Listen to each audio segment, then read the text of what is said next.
Hello, this is Cityscape, a regular vodcast featuring people, place, and ideas that impact Livonia. I'm Dan West with the Livonia Chamber of Commerce. And we're at the Livonia corporate headquarters for NYX, an auto parts manufacturer that makes interior systems for Ford, GM, Volkswagen, Honda, and Tesla, just to name a few. We are here today to pay tribute to a gentleman who led NYX through incredible growth.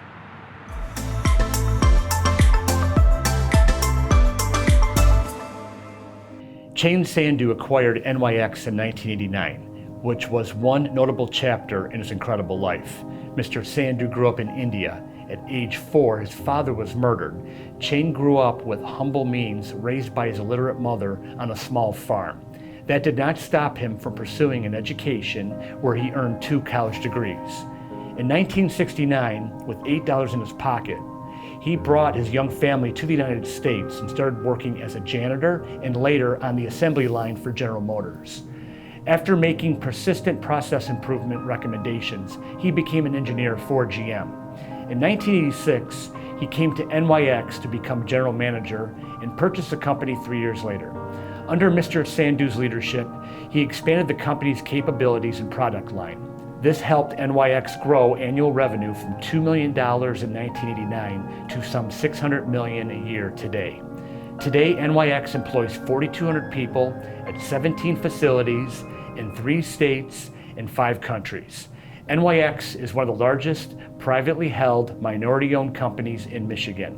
For building such a diverse workforce, he received several humanitarian awards and received the New American Leadership Award from Governor Rick Snyder in 2017. Chain Sandhu continued to work while he battled cancer in recent years. He passed away this spring at the age of 78. We are joined today by his 2 sons who lead NYX. We have Jay Sandhu and Mick Sandhu. Gentlemen, thank you for joining us today. Thank you for having us. Jay, can you talk about the circumstances that inspired your father to leave India and build a new life here in the United States? My father was a dreamer, and everything about his life was, about achieving what most people said couldn't be achieved. And as a young engineer in India, he's told this story to the family many times. He was inspired by the words of John F. Kennedy and the idea of sending a man to the moon. And he said, any country that is able to do that or is pursuing that as a goal, I want to be a part of that. And he believed in the American dream. He had some friends of his who had also come to America.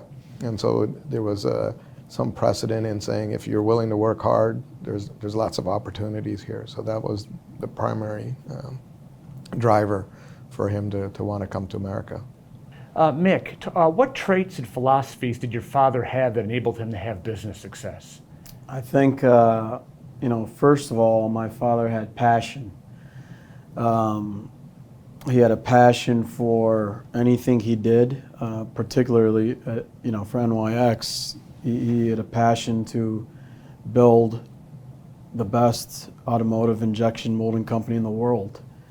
And he, from the second he woke up to the second he got to work, he was very excited. I mean, he knew what he wanted to do from this every day, every week, every year.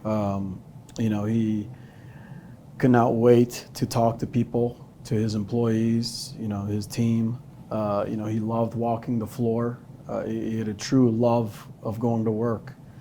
Jay, could you explain some early decisions your father made to launch the company's growth? Sure. My dad, as Mick said, was very passionate about NYX, and he realized pretty early on that for us to succeed, we had to grow. And when we bought the company, we had one product and one customer, and he always said a one-legged stool is not very stable. So we need to add as many legs to the stool as possible, and those legs would be what kind of products.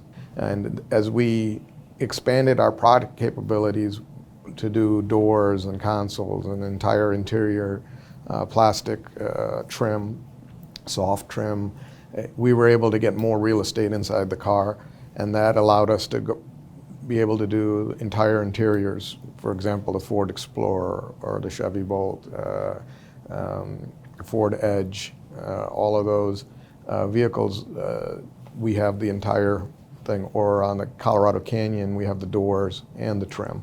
And it increased our content per vehicle to, single digits to, on some vehicles we can have $400 to $600 per vehicle content.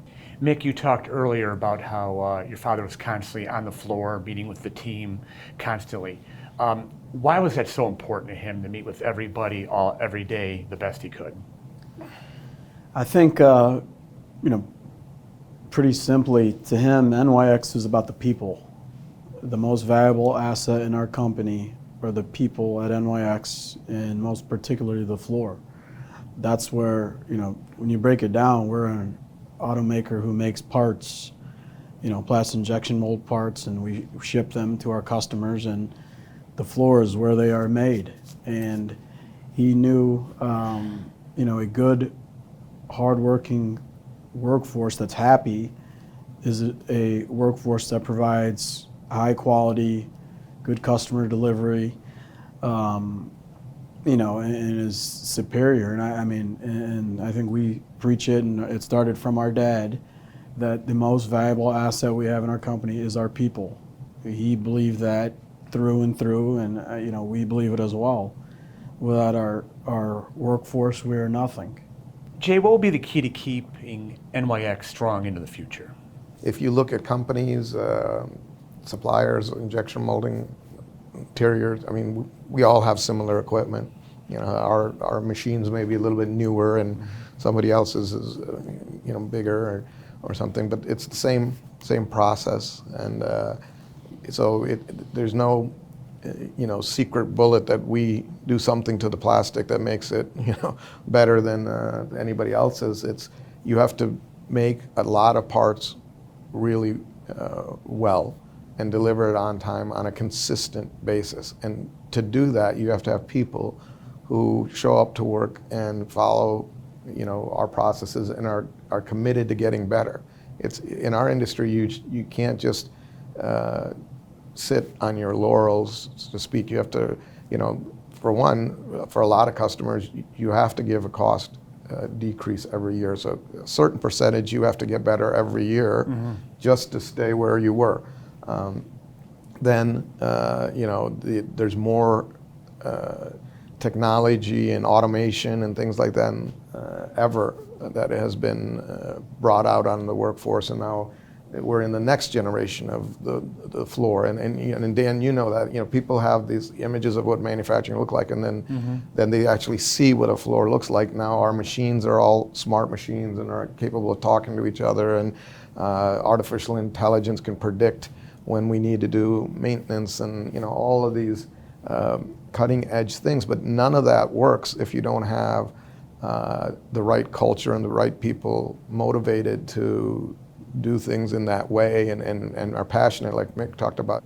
Mick, there's been a lot of heartfelt tributes paid to your father in recent months. What has that meant to your family and to the NYX staff? To our family, it means everything.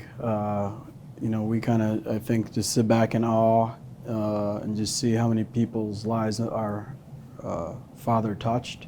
We knew what an impact he had, but you kind of see everything, in moments like that, just how far-reaching his effect was.